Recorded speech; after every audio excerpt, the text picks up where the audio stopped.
Happy Father's Day to all of you, as David said, who function as fathers. I wonder if we could have you stand for a minute. Anybody here who's functioned as a father? God bless you. God bless you. God bless you. You're heroes.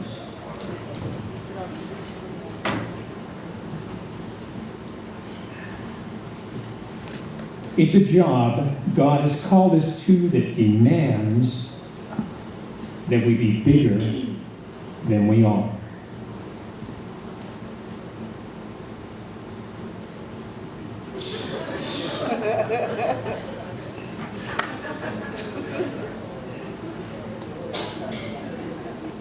Ma'o posed for that picture. That's me next to him. When I was growing up, a lot of you know this, I treated my sisters and my brother badly. I was the oldest, and I had hardly an ounce of grace in me. God blessed me with many good things, many honors. And yet whenever they got something, I resented it. I was mean and sarcastic, and I was little. I was a little person. I was totally incapable of getting out of myself and seeing how I was coming across. I simply could not put myself in somebody else's shoes. And I couldn't even see that I couldn't. I lacked what psychologists call observational ego, the ability to get out of yourself and look at how you're coming across. And then I got saved. I received Jesus into my heart, and without telling me, He put me on a path to make me into a bigger person. Primarily, He used my 3 kids. And He redid what I failed to do with my 2 sisters and my brother. And over the years, I got bigger. So much of parenthood, and especially fatherhood, is about being bigger. And no dad that I know in the Bible, which is why we're back here again, acted more like that than the father of the prodigal son and his older brother. And once again, we pick up the parable, this time just as the father spots the son on the road, on the horizon.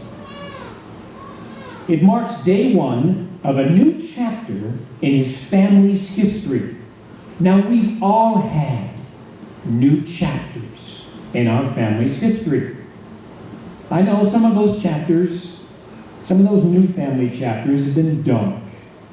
But because of Jesus, many more have been bright. Can you give me an example of some new chapter in your family's history? Show of hands. New chapter in your family's history. Give me an example. Dennis? I'm getting love now instead of hollering out and hollering. You know, we all know when Dennis turned his life over to Jesus, that was a new chapter. And all of a sudden, he is honored in his family. John? Rose and I were getting married. You know, John is getting married to Rose. Did you guys know that? In September. Yeah. A new chapter. You bet it is. Somebody else. David. Coming to Christ. Coming to Christ and leading my family. Yes. Yes. David comes to Christ. He gives his heart to the Lord up there in prison. And you talk about a new chapter. Big stuff. Adrena. My mom got saved. Well, rededicated her life when I was 15. Yes. When your mom rededicated her life at age 16, big new chapter. I agree. Somebody else had their hand up? Joe? My sister going to college. First anybody in the family that I know. And recently got inducted to a sorority. Wow. All right, Crystal, that's a new chapter. She's going to college. New chapter in the family history. And by the way, Tanya, where's Tanya here? Tanya out there? She's gone. She left. All right. She's going to college. And that's a neat new chapter for them. You bet. New chapters. Well, the new chapter will open for the Father's family.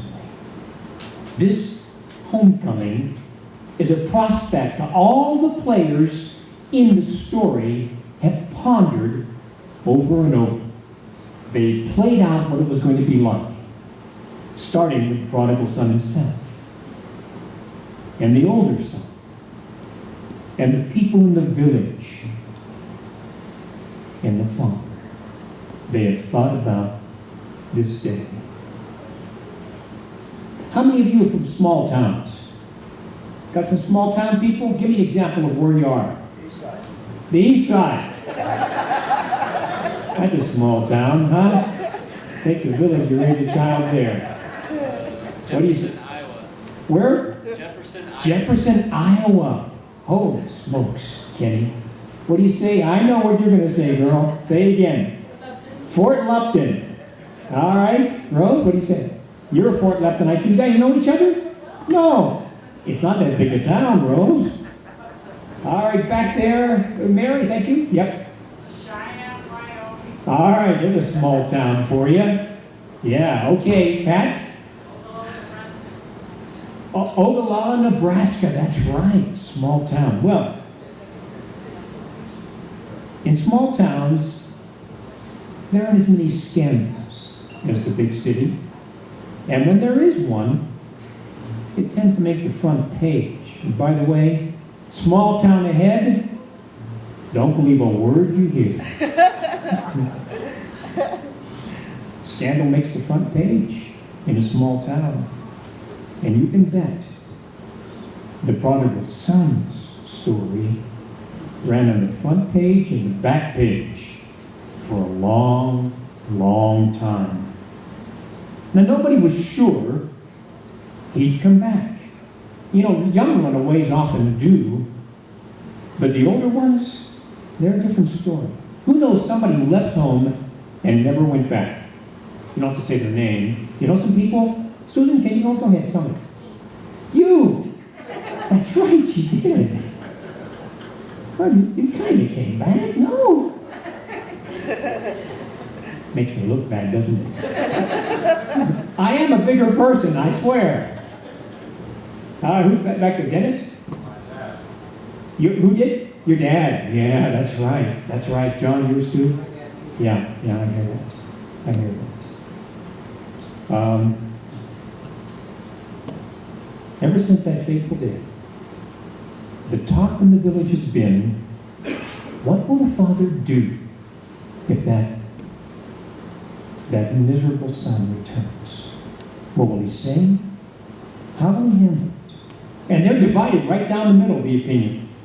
Half would give it to him with both barrels and then shut the door in his face forever. The other half wouldn't allow him the satisfaction of hearing their voices. They wouldn't even answer the door.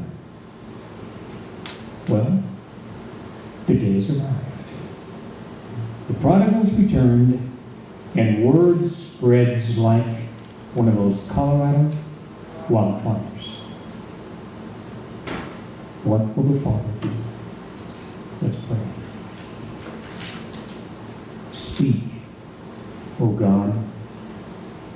Thy servants are listening. In Jesus' name, amen. Here are our sources for this morning, starting with the Bible, as always. What will the Father do? Now, I realize Jesus didn't teach this parable primarily to fathers on Father's Day. He taught it to stringent Jews who complained about his accepting attitude toward blatant sinners. But the Father in this story, who stands for God the Father, will tower above everybody else in the story.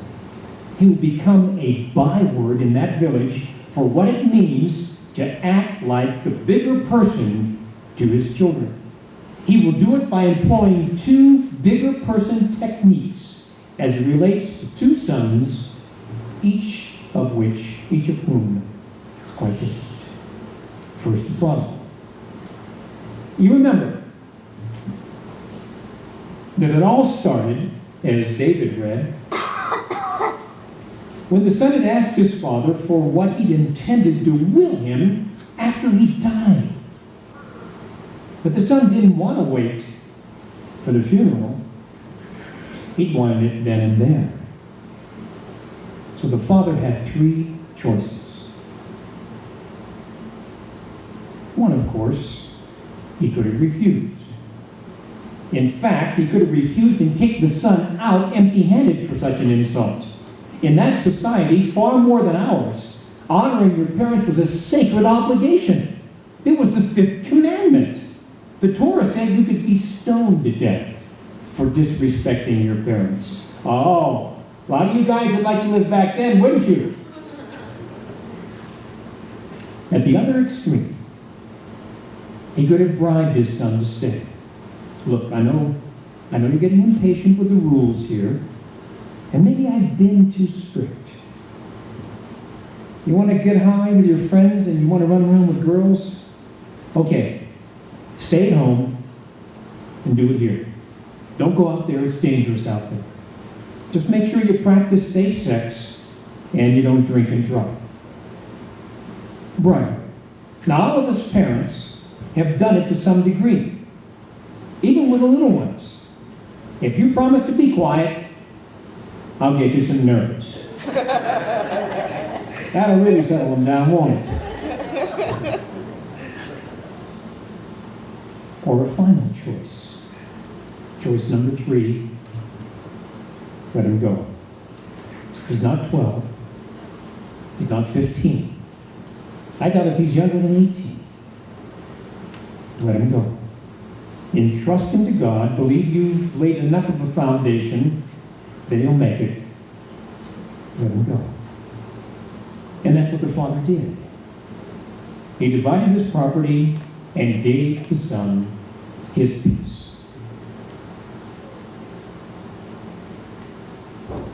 The village is stunned.